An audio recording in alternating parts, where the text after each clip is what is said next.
Oh,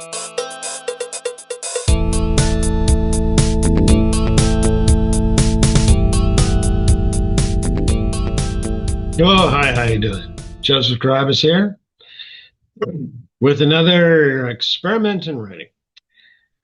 Uh, Listening to Gregorian chants because I like them. That's why I'm listening to them. Who knows why you listen to them? I find them enveloping. That'd be the word I use. This was not the experiment that I planned to offer today. This is an impromptu. Well, they're all impromptu. If you've been watching them, you notice that. So highly edited. Um, I wanted to talk about something else. What I'm going to talk about instead is I think I'm going to call it If All You Have Is a Hammer, It's Time to Get a New Toolbox. Because I've been thinking for a while I need to reread all the books and more books that I read when I first started getting into writing, all the craft books. And I had an appointment today, so I picked a book up and was going to take it with me. Nah. And instead, had a real strong feeling that I needed to take Janet Barroway's writing fiction. Notice the pen in it, the marker in it. I didn't want to pick up this book because I guess somewhere inside of me I knew I was a coward. Um, I want to read to you. Now this is in her introduction. Get this. This is in her introduction. We're not actually into the meat of this. The student in my desk side chair has pale hair she drags between thumb and finger. One shin is wrapped around the other under a stone-washed skirt. This young woman is talented. She has a quirky command of imagery, wry dialogue at once sexy and sinister. Her apathetic characters do incredibly violent things. The young man has black hair slicked back. He frisbees the manuscript onto my desk. His ankles articulate like hinges under the rungs of the chair. His eyes zap my computer screen. His stories are brat pack, slick, and turbo paste and thin. This one has vague eyes, grasp madness, mere preoccupation, and his hair is a congregation of cowlicks.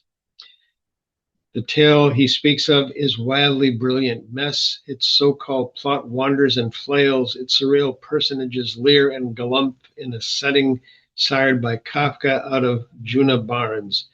The language flares like an accident in a fireworks factory. This is just in her introduction. I read this book a while ago and was captivated by it. And as I mentioned, I decided to pick it up again reluctantly because probably somewhere inside of me I knew that I had missed so much of this.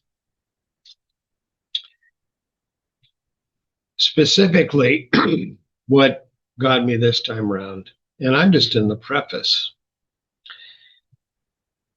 She describes an individual and then describes that individual's work because she's talking about a writing class she was teaching. She describes that individual's work in a way that echoes how she described the writer. That is just amazing talent. His ankles articulate like hinges into the rungs of the chair. His eyes zap my computer screen. He frisbees the manuscript onto my desk. His stories are brat pack, slick and turbo paste and thin. An A in the course matters to him more than sex or money.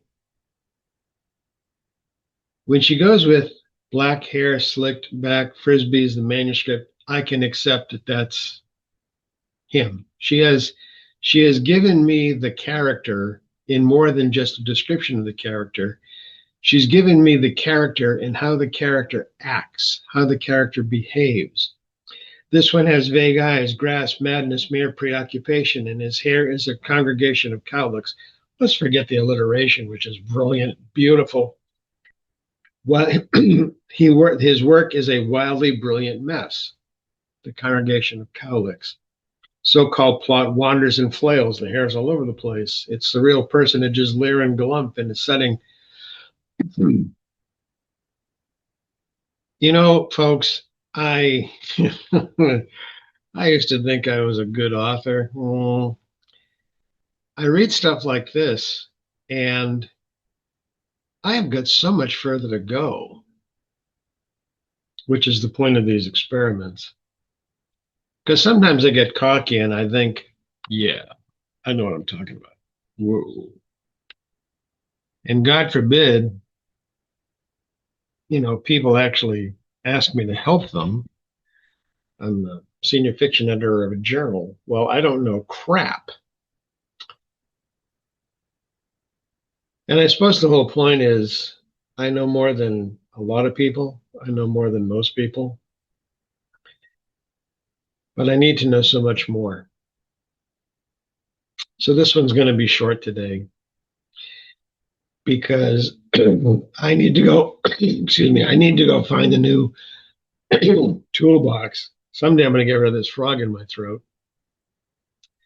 Someday I'll get over my allergies too.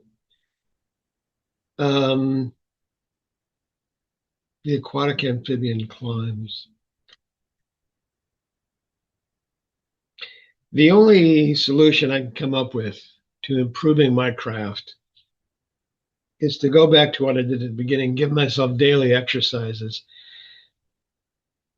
Now that I'm aware of what I was not able to do except by accident, I can practice it so that it becomes habit, so that it becomes automatic, so that I don't have to practice it, except I will. Kind of like running scales.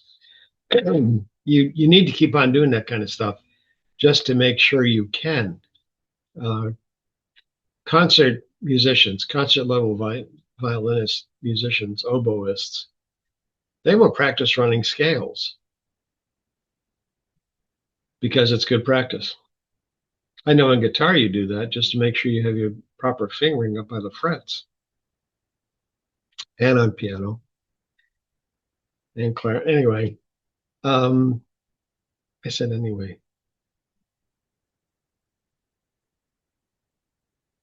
Get in the habit. I have to get back in the habit of taking time each day to do craft exercises so that I can write like that, because that's what I want to be able to do. And I hope that you do too. Got to look for that stop button now. Where is it? They rearranged the screen. Here it is. Take care.